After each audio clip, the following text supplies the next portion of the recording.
The Battle of Uhud was fought on Saturday, March 19, 625 at the valley located in front of Mount Uhud, in what is now northwestern Arabia. It occurred between a force from the Muslim community of Medina led by the Islamic prophet Muhammad, and a force led by Abu Sufyan ibn Harb from Mecca, the town from which many of the Muslims had previously emigrated. The Battle of Uhud was the second military encounter between the Meccans and the Muslims, preceded by the Battle of Badr in 624, where a small Muslim army had defeated a larger Meccan army. Marching out from Mecca towards Medina on March 11, 625 AD, the Meccans desired to avenge their losses at Badr and strike back at Muhammad and his followers. The Muslims readied for war soon afterwards, and the two armies fought on the slopes and plains of Mount Uhud. Whilst outnumbered, the Muslims gained the early initiative and forced the Meccan lines back, thus leaving much of the Meccan camp unprotected.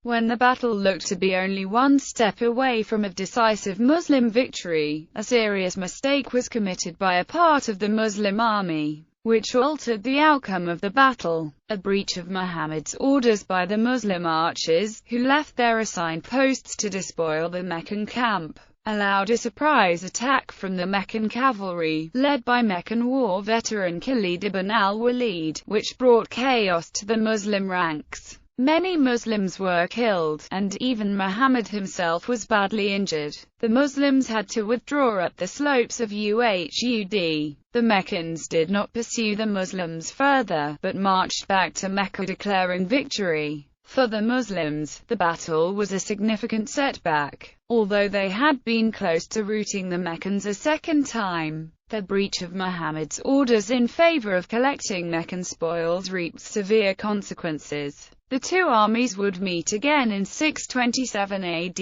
at the Battle of the Trench.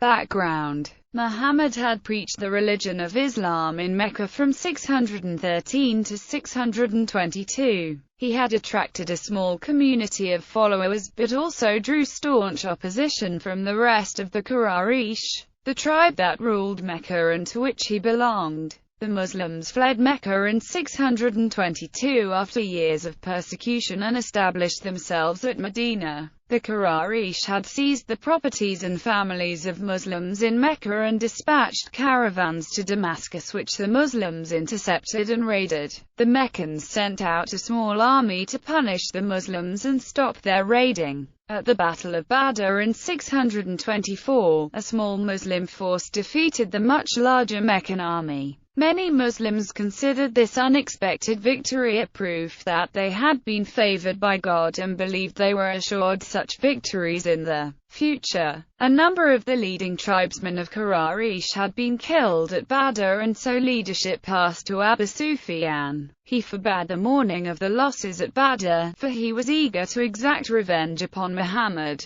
vowing to conduct a retaliatory raid on the city of Medina. Several months later, Abu Sufyan accompanied a party of 200 men to the city, obtaining temporary residence with the chief of the Jewish tribe Banu Nadir and learning more of the current situation in Medina. He and his party then left Medina, burning down 2 houses and laying waste to some fields in fulfillment of his vow. Further skirmishes between the Meccans and the Muslims would occur thereafter. Reason for battle: the reason for the battle was to get back at the Muslims for the Battle of Badr. Meccan force sets out the following year on March 11, 625, with Abu Sufyan at the helm. The Meccans, anxious to avenge their defeat at Badr, raised another force numbering 3,000 and set out for the Muslim base in Medina. Rather than attacking Medina itself, which was populated by numerous strongholds that would have required long sieges to overcome, they camped on the pastures north of the city, hoping that the Muslims would come out to meet them. According to the early Muslim historian Ibn Ishaq, a number of Meccan women are said to have accompanied Abu Sufyan's army to provide vocal support,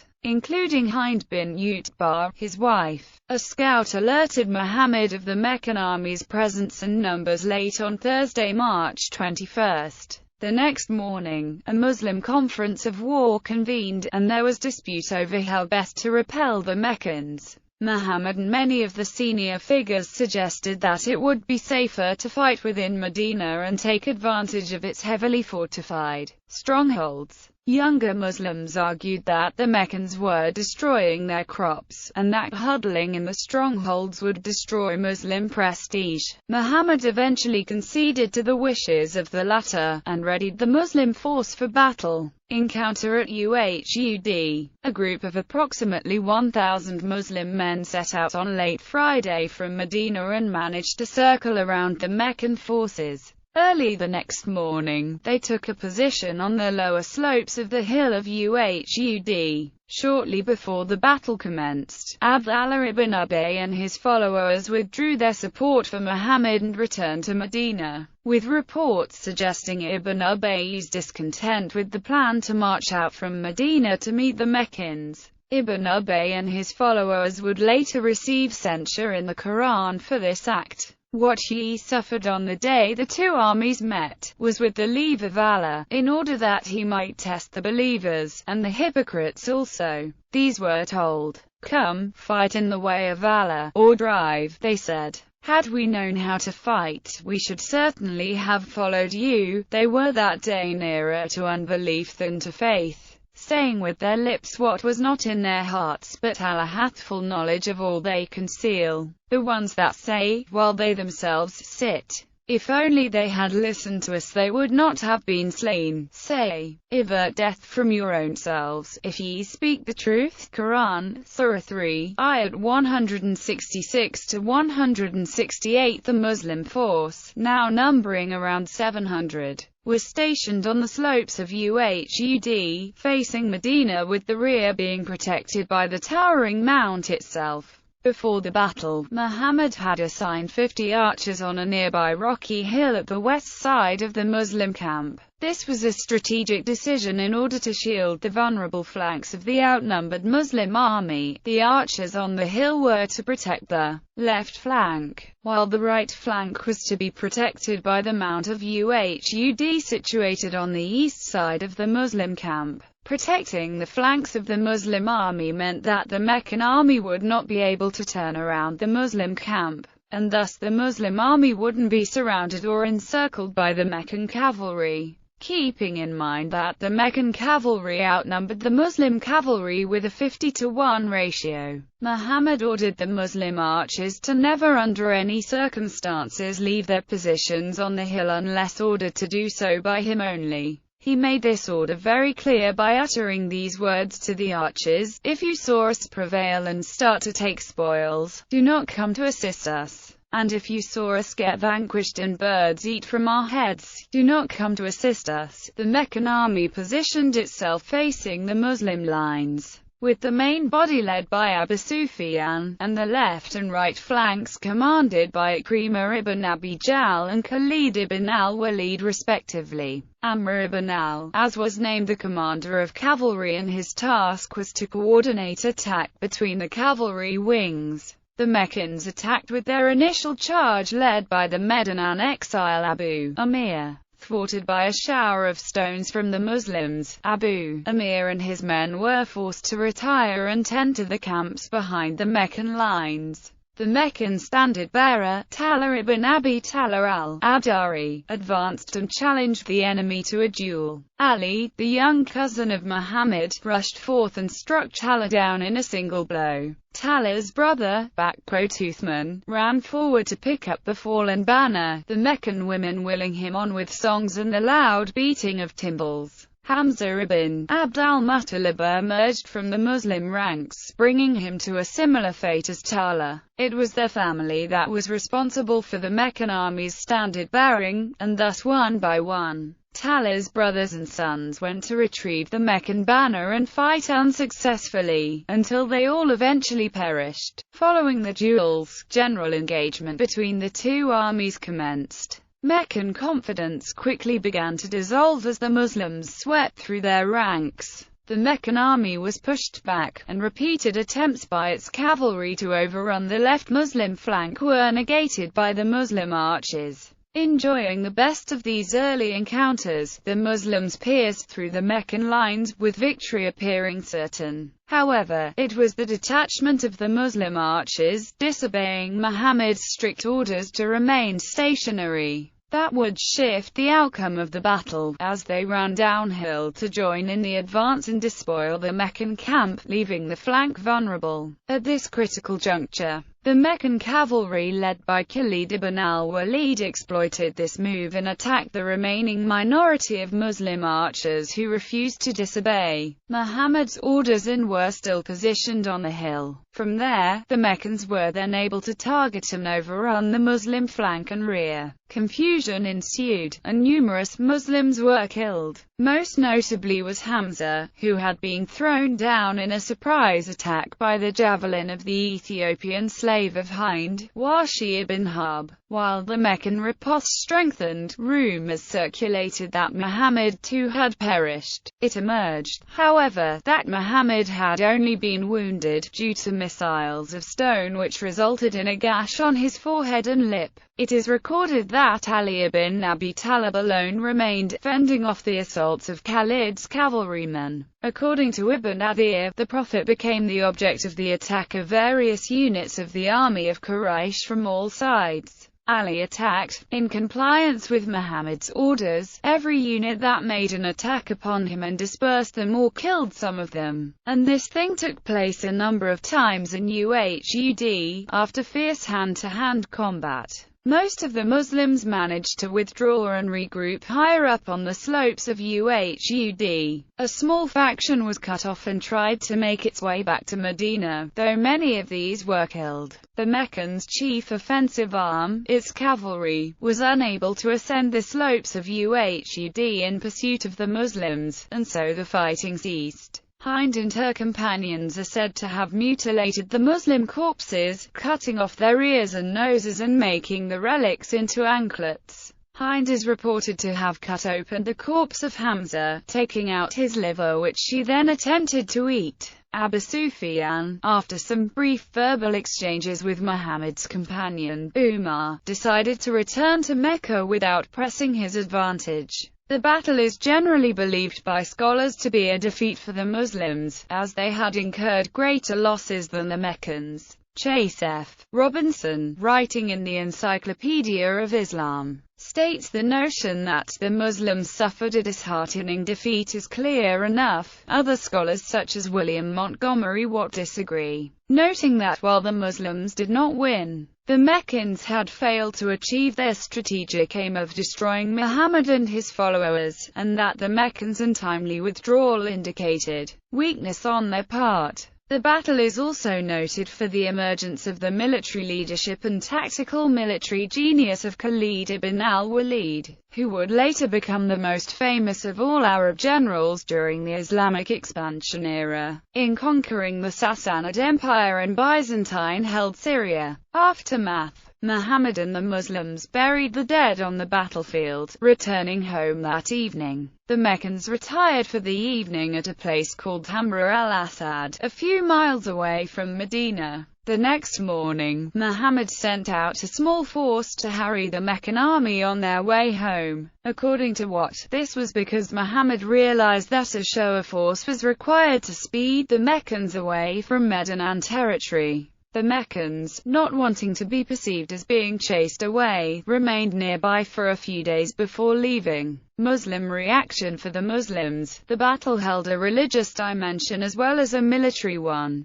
They had expected another victory like at Badr, which was considered a sign of God's favor upon them. At Uhud, however, they had barely held off the invaders and had lost a great many men. A verse of the Quran revealed soon after the battle cited the Muslims' disobedience and desire for loot as the cause for this setback. Allah did indeed fulfill his promise to you when ye with his permission were about to annihilate your enemy, until ye flinched and fell to disputing about the order. and disobeyed it after he brought you in sight, which ye covet. Among you are some that hanker after this world, and some that desire the hereafter. Then did he divert you from your foes in order to test you, but he forgave you. For Allah is full of grace to those who believe. Quran, Surah 3, Ayah 152. According to the Quran, then, the misfortunes at Uhud, largely the result of the rearguard abandoning their position in order to seek booty, were partly a punishment and partly a test for steadfastness.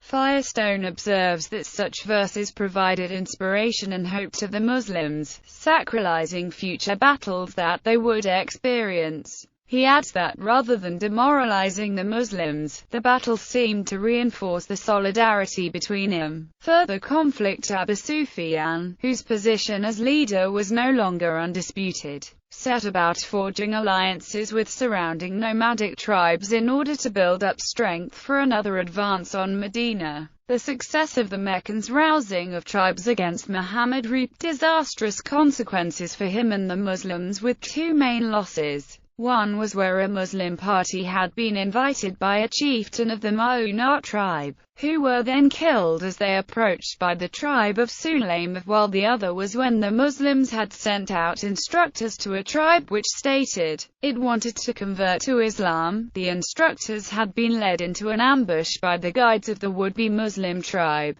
and were subsequently killed. Soon thereafter, Muhammad became convinced that the Jewish tribe Banu Nadir harbored enmity towards him and were plotting to kill him. The Banu Nadir were expelled from Medina after a 15-day siege, with some relocating to the oasis of Khaybar and others to Syria. Abu Sufyan, along with the allied Confederate tribes, would attack Medina in the Battle of the Trench 2 years after the events at Uhud. Islamic primary sources. Quran. The event is mentioned in the Quran verse, Quran 8:36, according to the Muslim scholar Safiya Rahman Mubarak Puri, as well as Quran 3-122, Quran 3-167. The Muslim Mufassir Ibn Kathir's commentary on this verse in his book Tafsir Ibn Kathir is as follows. Hadith. Safiya Rahman Mubarak Puri mentions that this incident is also mentioned in the Sunni Hadith collection Sahih al-Bukhari. Sahih al-Bukhari 452-276 mentions. It is also mentioned in Sahih al-Bukhari 3-30-108 that Quran verse, Quran 4-88, was revealed about this event. The event is also mentioned in Sahih Muslim 4-2050 biographical literature. This event is mentioned in Ibn Ishaq's biography of Muhammad.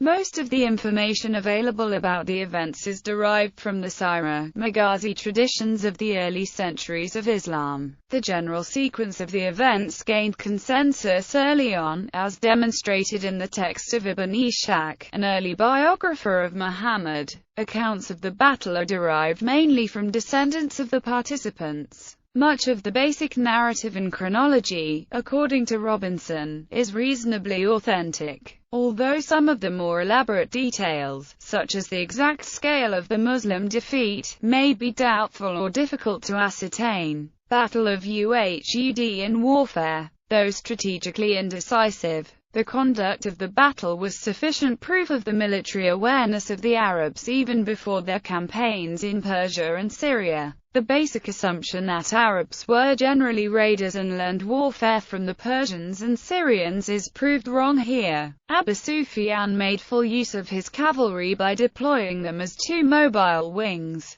The infantry base center provided the base upon which the cavalry would operate. He intended to pull the celebrated double envelopment maneuver. He deployed his forces in the same manner as a Persian or Byzantine general would have done. Muhammad, on the other hand, showed his ability as a general by choosing the battlefield of Uhud. He decided, according to the will of Muslims, to fight in open country, but he was aware of the superior mobility of the Meccans. He knew an encounter in open country would expose the infantry wings to envelopment, so to neutralize the Meccan mobility factor, He decided to hold high ground with Mount Uhud in their rear, which provided security from any attack from the rear. Moreover, as the front was of approximately 800 to 900 yards and on one flank he rested Mount I9 and on other flank were the defiles of Mount Uhud, so in military language he refused both wings to the Meccan cavalry.